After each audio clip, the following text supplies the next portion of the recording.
Hello, everyone. My name is Kathi Brundes, and I'm the co-lead of the Transformational Sustainability Science Group at the University of Freiburg. Welcome to the Evidence from the Field series. In today's story, we have the opportunity to learn from an experienced institutional transdisciplinary interface manager.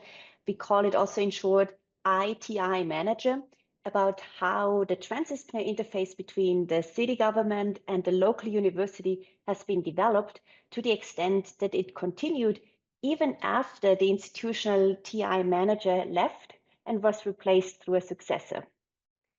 The story also reports how the Transdisciplinary Interface Manager has been heeding the advice he had received early on in his efforts from his peer TI managers. The advice was to center racial equity and social justice when building the interface and the city-university community partnerships. So now, in this story, we learn about 3 transdisciplinary projects and how they addressed racial equity and social justice. It becomes clear that their success was, at least in part, informed by the purposeful design of the interface. Because of that, the projects were able to build on the prior work produced by the partnership and to further enhance the programmatic approach for climate justice and community resilience that the partnership had defined. Enjoy.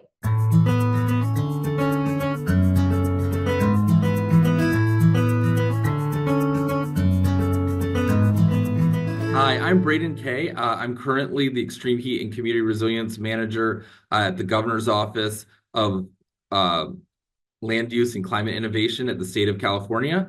And I'm here talking today about my role as an ITIM and as a PTIM at the city of Tempe as the Sustainability and Resilience Director at the city.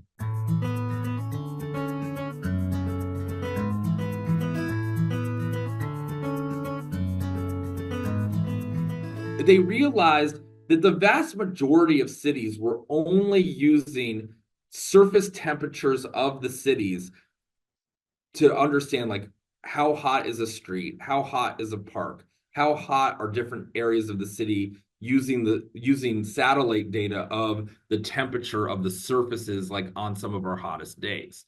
And that was an important way to do this work. And it allowed us to work with people in the city that were building new infrastructure, like the streets department and the parks department, to figure and the planning department to figure out what land use should we have places, what infrastructure should be in place, where should we have trees, where should we have transit shelters, where should we do deeper investment in our parks.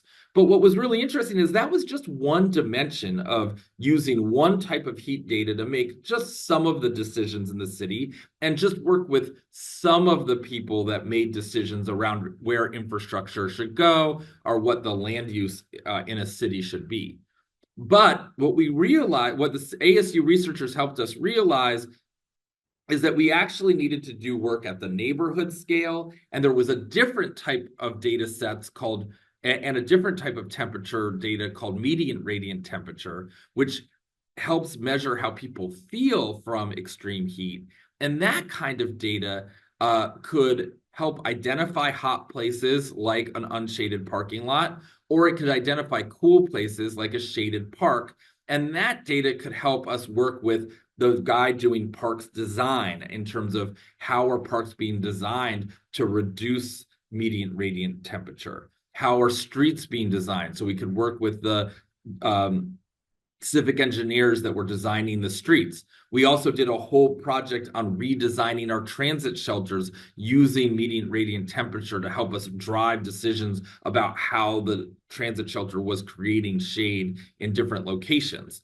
So, and that we could also use that median radiant temperature to help us design future green buildings to make sure we were creating shade, reducing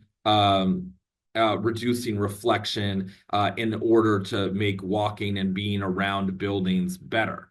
So, and then lastly, they developed a third scale of the touch scale, where we could actually use the actual physical temperature of different materials to understand what street furniture should we select, what building materials should we select. And that allowed us to partner with the people that were designing and purchasing different equipment for the city, making sure we were buying equipment that was going to be cooler for kids to play on the playground, or for transit riders to sit in on the streets. So by having the university and the city come together to come up with a whole new framework for how to use data for decision making, it helped me as a Tim have a much more sophisticated way of figuring out which partners in the city needed to be involved in which decision making, and which researchers and what types of data sets needed to be involved in the thinking.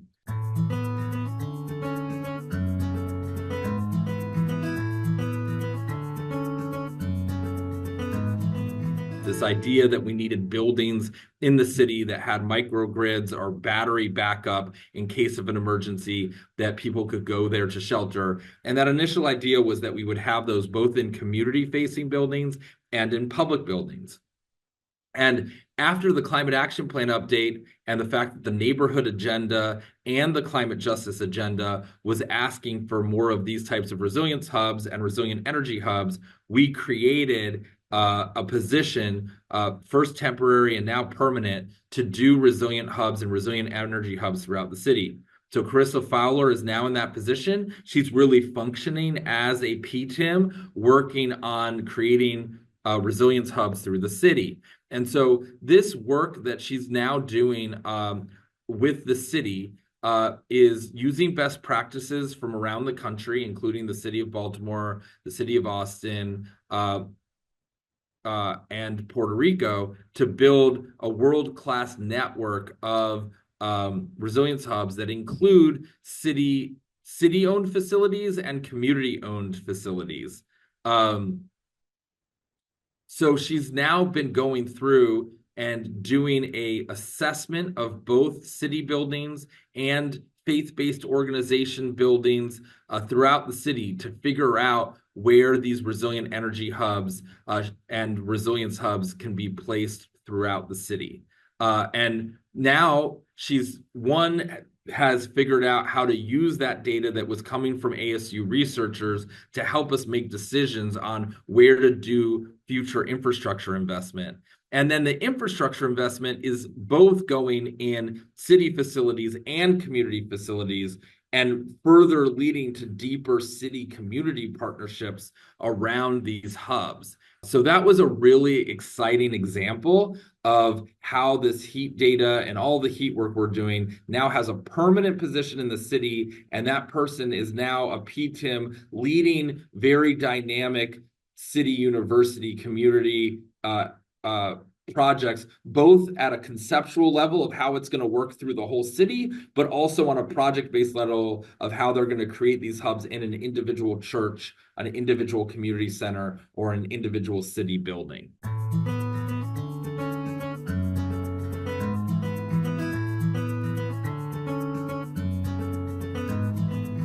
Then I just do want to take the opportunity to talk about another very exciting set of work that we set out. Originally, Katja Brunders and Dr. Paul Caseo in the Cool Kids project, which is was a really important sort of inflection point in helping us go from city university partnerships to city university community partnerships. One of the things we did in that grant is we knew we wanted to start working with the tribes around the city of Tempe and have more indigenous knowledge incorporated into the city. So we then got another grant from the National Endowment for the Arts to actually hire local artists from the 3 tribes around Tempe to come up with a set of guiding principles for how the city could do more integration of indigenous principles and ideas into the city. And this actually came from a design manual in Auckland that worked to bring Maori principles into the city of Auckland. And so through that work, we now have 4 guiding principles of how indigenous ideas can be brought into the city, including ancestral presence, how we'd handle culturally significant sites, indigenous land stewardship, and how we make sure that as we work with the natural environment that we're using native plants and indigenous practices, as well as how we incorporate indigenous artists and an artistic expression into the city. And what I really love about this example is the city-university partnership and our partnership with Dr. Brunders and Dr. Cuseo brought in an indigenous professor, Dr. Wanda de la Costa, and then the indigenous professor brought in Selena Martinez, who is a graduate student of ours and a local artist and designer, who then brought in local artists from these three tribes. And then these artists created a whole new set of design guidelines and guiding principles for how the city could be doing this work moving forward. So it's a really sophisticated version of a city-university partnership turning into a city-community partnership with this particular marginalized community, the tribes near Tempe, and very creative and innovative people within that community, the artists, coming up with a whole framework.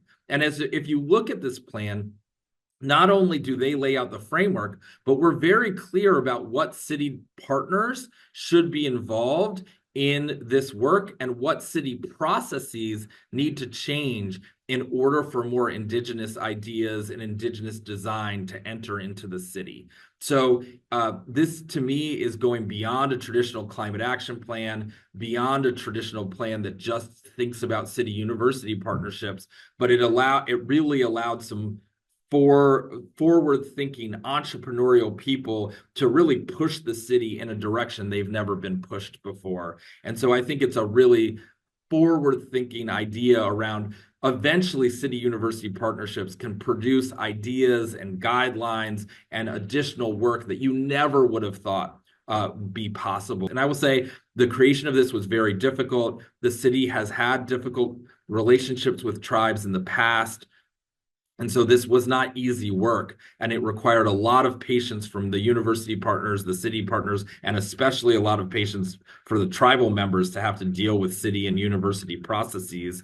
But I really believe that it shows the type of really exciting work that's possible when you have very sophisticated ITIMs working with PTIMs, working with community partners and university partners. Well, thank you so much for your time today. Hopefully it was helpful to hear about this story of going from a single PTIM at a city to me becoming an ITIM, to then me having a whole staff of PTIMs, to now not even being at the city anymore, and there being an ITIM and PTIMs that are continuing this work. So it's just been a pleasure to be a part of this process, and thanks for listening today. Thank you, Braden, so much for sharing your story. To our viewers, we hope you enjoyed the story of fully institutionalizing the transdisciplinary interface between the city and the university. Mind you, it took more than 8 years to get to this point. Braden started out as a single TI manager and worked to become an institutional TI manager and then to build an entire team of TI managers. Now he has moved on and his team continues the work.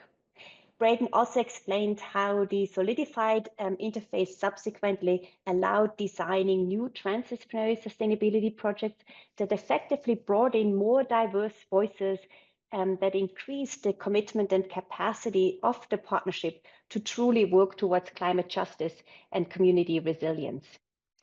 We hope this story encourages you to take on the long-term perspective when progress in your own work seems to be going slow. Getting to the fully institutionalized level is possible, but we heard it needs time and stamina, as well as carefully engaging with partners in a programmatic approach.